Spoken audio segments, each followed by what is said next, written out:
Okay, hello students, this is Rupinder Kaur in front of you and today I will let you know how to speak fluent English. Actually हमें हमेशा से शुरू से यही problem होती है कि हमें इंग्लिश में किस तरीके से बोलना है। अगर हमें इंग्लिश में बोलना भी आ जाता है तो हमें ये नहीं पता होता कि हमें फ्लुएंट कैसे बोलना है और कई बार हमें एडवांस इंग्लिश की जरूरत होती है। हमें कुछ एक ऐसे वर्ड्स हमें बोलने पड़ते हैं या फिर हमें सुनने पड़ते हैं जिसका हमें मीनिंग ही नहीं पता होता। कई बार मैंने ऑफलाइन टीचिंग में हमेशा बच्चों को इस टाइप की प्रॉब्लम से जूझते हुए देखा है। उनको हमेशा यही प्रॉब्लम होती है कि मैम हमें समझ में तो आ जाती है बट हमें ये नहीं पता होता कि हमें उसका रिप्लाई किस तरीके से करना है। तो यही एक बहुत ही बड़ा टास्क है बच्चों कि हमें रिप्लाई किस तरीके से करना है किसी भी चीज में, इंग्लिश में स्पेशली। हमें अगर किसी भी चीज के वर्ड्स आते होंगे तभी हम बोल पाएंगे, अदरवाइज हमारे लिए वो एक अपहिल टास्क बन जाएगा। लाइक अगर मान लो हम बात करते हैं उर्दू की, कोई भी किसी अदर लैंग्वेज की, अगर हमें उसके वर्ड्स ही नहीं पता होंगे, हमें एक्शंस ही नहीं पता होंगे, हमें बोलना किस तरीके से है, फिर ही हम तभी हम उसको बोल पाएंगे, अदरवाइज हम नहीं बोल पाएंगे अगर हमें वर्ड्स नहीं पता होंगे। बच्चों हम मैटर एंड रोल ऐप की एक वीडियो के साथ शुरू करते हैं और मैं आपको सिखाऊंगी कि किस तरीके से हमने शुरू करना है, किस तरीके से हमने इंग्लिश सीखनी है। हम बिल्कुल इनिशियल लेवल से शुरू करते हैं बच्चों, घबराने की कोई बात नहीं है। ये कोई एक बड़ा टास्क नहीं है इंग्लिश को बोलना, ये जस्ट एक लैंग्वेज है जिस तरीके से हमारी हिंदी लैंग्वेज है। जब हमने हिंदी लैंग्वेज सीखी थी तो तब भी हमने वर्णमालाएं सीखी थी। सबसे पहले स्वर सीखे थे, व्यंजन सीखे थे, फिर उसके बाद हमने 2 टाइप्स के वर्ड बनाने सीखे थे, 3 टाइप्स के वर्ड बनाए थे, फिर हम सेंटेंसेस की तरफ गए थे। इसी तरीके से हमने इंग्लिश को भी सीखना है। इंग्लिश के लिए सबसे पहले हमारा जो मेन काम है बच्चों, एक्शंस को सीखना है।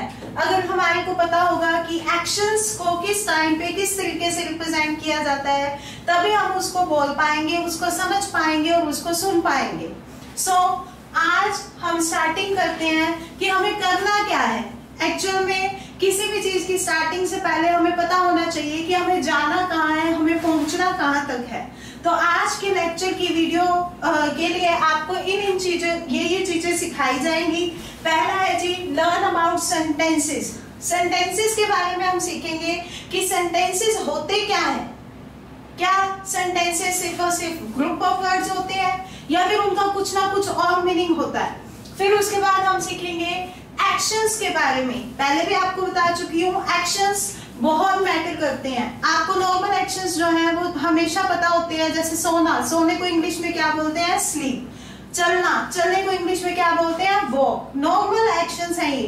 बट यही अगर मान लो आपको एडवांस पूछ लिया जाए, चिल्लाना, चिल्लाने को इंग्लिश में क्या कहते हैं, तो कई बच्चों के माइंड में आएगा, ओह ये क्या पूछ लिया, ये तो नॉर्मल एक्शन पूछा।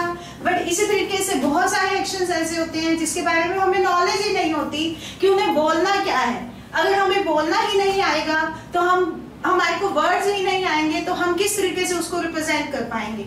दूसरा है जी, तीसरा point, learn about tenses. Tenses के बारे में लर्न करना। हमें एक्शंस आ गए बट हमें ये नहीं पता कि हमने किस टाइप के टेंस यूज करने हैं। पास्ट यूज करना है, प्रेजेंट यूज करना है, फ्यूचर यूज करना है। अब अगर कोई पास्ट की बात है, मैंने अगर मान लो स्पोकन में इज यूज कर दिया, एम यूज कर दिया, आर यूज कर दिया, तो क्या आप ये समझ पाएंगे बच्चों कि मैं पास्ट की बात कर रही थी? नहीं। टेंसेस जो है वो भी हमारे लिए उतने ही इंपॉर्टेंट है जितने की सेंटेंसेस, जितने की एक्शंस। इसके बाद हम कुछ एक वर्ड्स की, एक्शंस की प्रैक्टिस करेंगे और फिर उसके बाद हम कुछ एक डायलॉग्स की प्रैक्टिस करेंगे। डायलॉग्स क्या है बच्चे? जैसे हम हिंदी में हमेशा बोलते हैं कि आपने मेरे मुंह की बात छीन ली, या फिर अंगूरों को देखकर मेरे मुंह में पानी आ गया। तो इस टाइप के कई हम सेंटेंसेस बोलते हैं, डायलॉग्स बोलते हैं, जो इंग्लिश में भी उसी तरीके से रिप्रेजेंट किए जाते हैं जैसे हिंदी में। इसमें डजंट मैटर कि आप सब्जेक्ट क्या ले रहे हो, इसमें डजंट मैटर कि आप यहाँ पर कौन सा टेंस यूज कर रहे हो। जो डायलॉग्स जिस तरीके से बने हुए हैं हमें उसी तरीके से ही रिप्रेजेंट करने होते हैं। सबसे पहले हम बात करते हैं सेंटेंसेस की। आप सभी की तरह सेंटेंसेस, शायद कई बच्चों के मन में ये क्वेश्चन होगा कि सेंटेंस क्या है, वाक्य है, बट एक्चुअल मीनिंग किसी को भी नहीं पता होता शायद कि सेंटेंसेस एक्चुअल में ग्रुप ऑफ वर्ड्स हैं इनका क्या होना चाहिए, पर्टिकुलर मीनिंग। अगर पर्टिकुलर मीनिंग निकल रहा है तभी वो सेंटेंस कहलाएगा, अदरवाइज वो सेंटेंस नहीं कहलाएगा। जैसे कि अगर मान लो मैं लिखती हूं एक सेंटेंस, ही राइट्स इन पेंसिल, ये लिखा मैंने, तो मैंने इसको सेंटेंस बोल दिया। क्यों? क्योंकि ये ग्रुप ऑफ वर्ड है, इसमें ही यूज किया मैंने, राइट्स यूज किया, प्रेपोजिशन यूज की, पेंसिल यूज किया। बट यही अगर मान लो मैंने इसी सेंटेंस को इस तरीके से लिख दिया, pencil in he rights, words तो मैंने वही यूज किए ना, ग्रुप ऑफ वर्ड्स तो मैंने वही यूज किए, बट ये सेंटेंस नहीं है, ये एक पर्टिकुलर सेंटेंस है। This is the definition of sentence, कि आपको सेंटेंस इस तरीके से बोलने हैं कि पर्टिकुलर वर्ड की पर्टिकुलर ही पोजीशन को यूज करें। अगर आप पर्टिकुलर पोजीशन को यूज नहीं करेंगे, सब्जेक्ट को सब्जेक्ट की जगह नहीं रखेंगे, एक्शन को एक्शन की जगह नहीं रखेंगे, ऑब्जेक्ट को ऑब्जेक्ट की जगह पर नहीं रखेंगे, तब तक वो हमारा सेंटेंस नहीं कहलाएगा। जैसे कि ये हमारा सेंटेंस नहीं है। सेंटेंस की अगर मैं प्रॉपर स्ट्रक्चर की बात करूं तो वो हमेशा होता है बच्चों, सब्जेक्ट, फिर एक्शन, फिर उसके बाद ऑब्जेक्ट। अब सब्जेक्ट क्या है, एक्शन क्या है, ऑब्जेक्ट क्या है, इसके डीप तक हमें जाने की जरूरत नहीं है। हमें सिर्फ और सिर्फ एक चीज की तरफ ध्यान देना है, और वो है एक्शन। अगर हमें एक्शन पता है किस टाइम पर क्या यूज करना है, तभी हम इंग्लिश बोल पाएंगे। क्योंकि हम यहाँ पर सिर्फ स्पोकन कोर्स कर रहे हैं, बोलना चाहते हैं इंग्लिश को। हमें डजंट मैटर, ये चीज मैटर नहीं करेगी कि हम सब्जेक्ट यूज कर रहे हैं या ऑब्जेक्ट, यहाँ पर सब्जेक्ट है या नहीं है। जैसे कि अगर मान लो मैंने बोला स्पीक ट्रुथ, क्या यहाँ पर सब्जेक्ट है? नहीं है, यहाँ पर एक्शन है, सिंपल स्पीक, बोलना। एक्शन की तरफ ध्यान देंगे हम सिंपल। इसके बाद हम बात करते हैं नेक्स्ट एक्शंस। नॉर्मल एक्शंस हम सभी को पता है सोना, खाना, पीना, ड्रिंक, ठीक है, यही होते हैं। सोना, स्लीप, वॉक, चलना, बोलना, स्पीक को बोलते हैं, ठीक है। तो नॉर्मल एक्शंस हम सभी को पता है कि क्या होते हैं, क्योंकि हम बचपन से ये चीजें सीखते आ रहे हैं। बट यही अगर मान लो मैं थोड़ा सा एडवांस कर दूं, जैसे कि यहाँ पर कुछ एक एक्शंस आपके सामने है, नीड, सल्क, वॉच, स्माइल, कैकल, पील, लाफ, चकल, नज, टेक टी। तो इस टाइप के वर्ड से, इस टाइप के एक्शन से क्या हमें सभी को पता है कि ये टाइप के एक्शंस जो है वो नेसेसरी है हमारे लिए? मीन्स टू से कि ये टाइप के जो एक्शंस है हमारे लिए नेसेसरी तो है, बट हमें कहाँ पर कौन सा एक्शन यूज करना है, अगर हमें ये पता है तभी हम बोल पाएंगे, समझ पाएंगे। अदरवाइज आपके लिए स्पोकन इंग्लिश यानी ये एक बहुत ही बड़ा अपहिल टास्क बन जाएगा। इसको सीखने से पहले, एक्शंस को सीखने से पहले आपको कुछ एक टेंसेस से इंट्रोड्यूस करवाती हूँ। टेंस पता ही है हम सभी को, प्रेजेंट होता है बच्चों, पास्ट होता है और फ्यूचर होता है। प्रेजेंट की बात की जाए, पास्ट की बात की जाए, फ्यूचर की बात की जाए। अगर प्रेजेंट के टाइप्स की बात करूं, जैसे हम हिंदी में किसी भी चीज को बोलते हैं प्रेजेंट में, तो 4 टाइप से बोल सकते हैं या नहीं? जैसे वह लिखता है, वह लिख रहा है, वह लिख चुका है, वह 2 घंटे से लिख रहा है। यूज तो मैंने टेंस प्रेजेंट ही किया, बट मैंने क्या किया, हर एक टाइप यूज कर दिया, और वो टाइप को मैं 4 तरीके से बोल सकती हूँ प्रेजेंट को। इसी तरीके से पास्ट को भी मैं 4 तरीके से बोल सकती हूँ, फ्यूचर को भी मैं 4 तरीके से बोल सकती हूँ। अगर हम हिंदी में बोल सकते हैं तो इंग्लिश में क्यों नहीं? इंग्लिश में भी तो हमें वही चीजें यूज करनी है ना जो हिंदी में करते आ रहे हैं हम। तो उसके लिए सबसे पहला टाइप आज हम सीखेंगे बच्चों, प्रेजेंट टेंस का अफर्मेटिव टाइप, मीन्स टू से इंडेफिनिट टाइप। इंडेफिनिट टाइप में हमें सिंपल एक ही चीज रखनी है, सब्जेक्ट और साथ में एक्शन। सब्जेक्ट क्या होगा बच्चों? He, she, it, I, they, we, यही हो सकता है। और साथ में हम क्या यूज करेंगे? एक्शंस। जैसे कि यहाँ पर आप देख भी पा रहे होंगे, आई के साथ एक्शन है, ही के साथ एक्शन प्लस एस या ईएस है, वी के साथ सिंपल एक्शन है, दे के साथ एक्शन है, शी के साथ एक्शन है प्लस एस या ईएस है।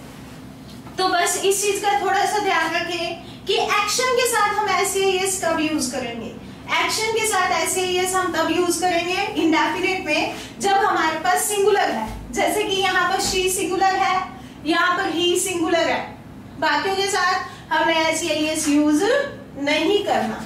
अभी मैंने आपको एक्शंस बताए बच्चों, हम इन्हीं का ही यूज करके देखते हैं। सबसे पहले एक्शन है नीड।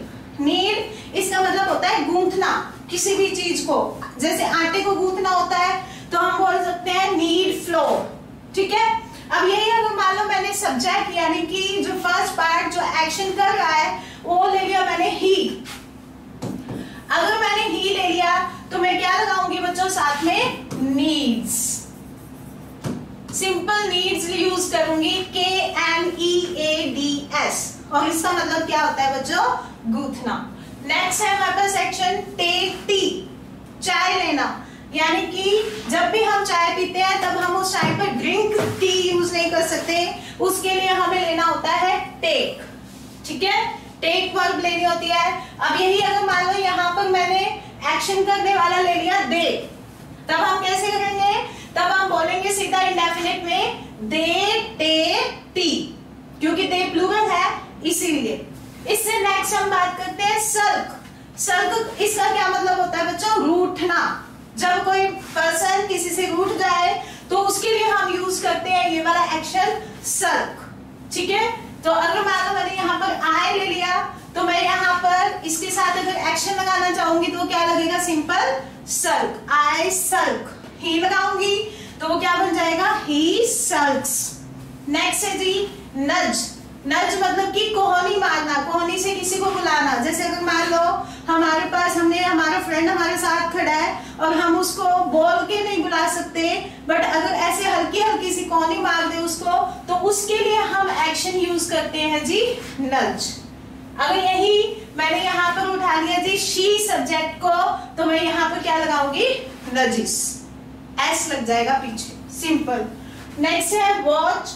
जब भी हम टेलीविजन या कोई भी इक्विपमेंट्स देखते हैं तो उनके लिए वर्ब यूज होती है बच्चे, एक्शन यूज होता है जी वॉच।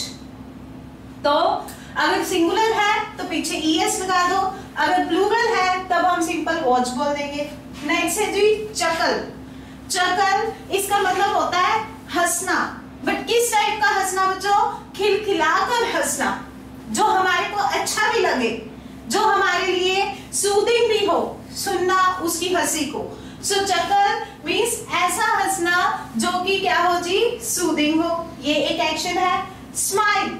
स्माइल इसका मतलब क्या होता है सिंपल मुस्कुराना, don't show the teeth in this, ठीक है। सो स्माइल सिंपल मुस्कुराना एक एक्शन है। इसी तरीके से अगर हम लाफ की बात करें, लाफ मतलब कि बहुत जोर से हंसना, ठीक है, बट जोर से हंसना, बट वो हंसना ऐसा ना हो जो ऑकवर्ड लगे, और यही अगर ऑकवर्ड लगने लगे हमें तब हम उसके लिए यूज करेंगे जी कैकल।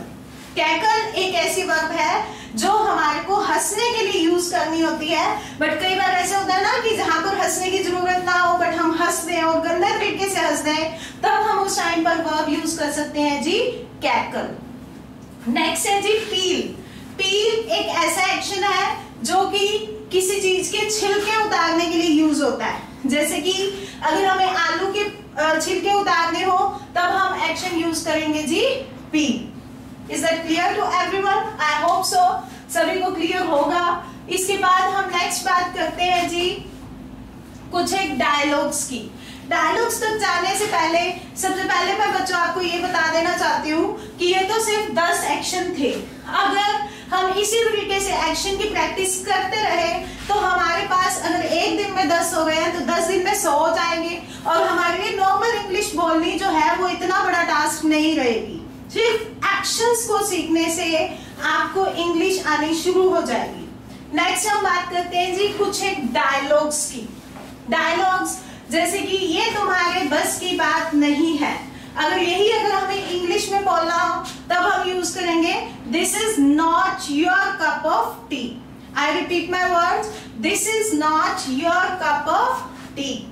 Next हमारे पास डायलॉग है जी, मेरे मुंह से निकल गई, मीन्स टू से कुछ ऐसा एक्शन जो करना नहीं था बट बोल दिया, हो गया, अब क्या करें। अब ये अगर इंग्लिश में बोलना हो तब हम बोलेंगे it's slip of my tongue. Repeat my words, I repeat my words, it's slip of my tongue. Next है जी, ये बच्चों का खेल नहीं है।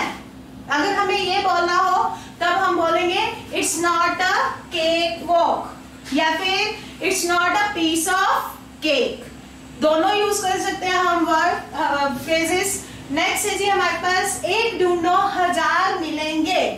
अगर ये बोलना हो तब हम बोलेंगे बच्चों there is one after every second, there is one more after every second. Next है आपने मेरे मुंह की बात छीन ली। अगर ये बोलना हो हमें इंग्लिश में तब हम बोलेंगे बच्चों you have spoken after my heart, you have spoken after my heart. Next हमारे पास एक डायलॉग है बच्चों, आप जहां जाएं सफलता पाए। सो बच्चों अगर मैंने आपको 5 डायलॉग्स बता दिए हैं, ये जो हमारे पास जो लास्ट डायलॉग है ये आपको खुद फाइंड आउट करना है। हम नेक्स्ट क्लास में इसको डिस्कस करेंगे।